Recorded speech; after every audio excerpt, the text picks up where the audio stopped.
Hapësira publike në Tiranë çdo ditë pëson erozion. Ky trekëndësh apo kjo karrige është mënyra moderne e zëvendësimit të tokfjalshit Tok e Zën.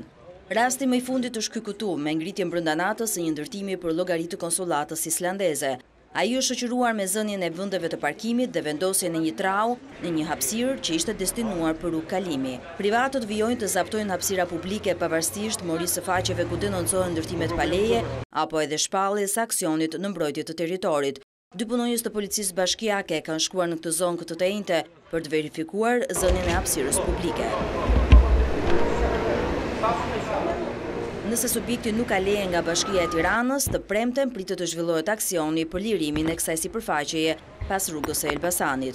Por kjo nuk është e vetmja në Tiranë që është zënë nga individ të ndryshëm pa leje.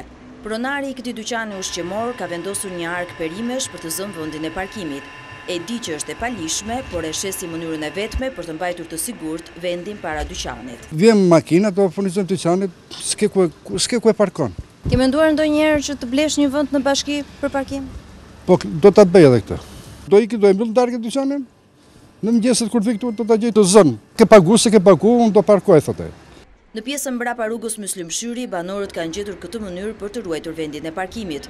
Në të gjithë sipërfaqen janë vendosur kafaz hekuri të mbyllur me drynë për të mos lejuar askënd të parkojë përveç pronarëve të veçpallur të sipërfaqes. Ndoshta nuk ka pjesë të Tiranës që nuk të shes syri vende të zëna nga karrige, vazo lulesh apo betone. Gjithkusht tenton të zaptojë çka mundet, madje edhe në këtë mënyrë. Banorët e kësaj lagjeje për të mbajtur të lirë hyrjen për në pallat kanë vendosur vetë këto pengesa që nuk lejojnë parkimin e makinave. Janë zënë të tëra. S'ka mbetur gjë më. Ku kemi ne këtu? Ne s'kemi, ne kishim çik lulishte aty na i prishë. Ne kishim stolat këtu që rishim se jemi të gjithë pensionistë në këtë pallat.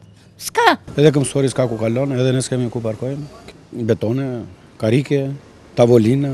Shkatërimi i rrugëve nuk ndalet edhe pse cilësohet një vepër penale që neni 155 e parashikon me një dënim nga gjop deri në 7 vite burg. Por në mungesë të zbatimit të ligjit, ndërgjegjësimi qytetar nuk ekziston. Në rastin e konsullatës islandeze, më shumë se vetë subjekti, brerja ndërgjegje, pati vetëm ky person që kishte lidhur kalin në vendin e zënë prej tyre si parkim.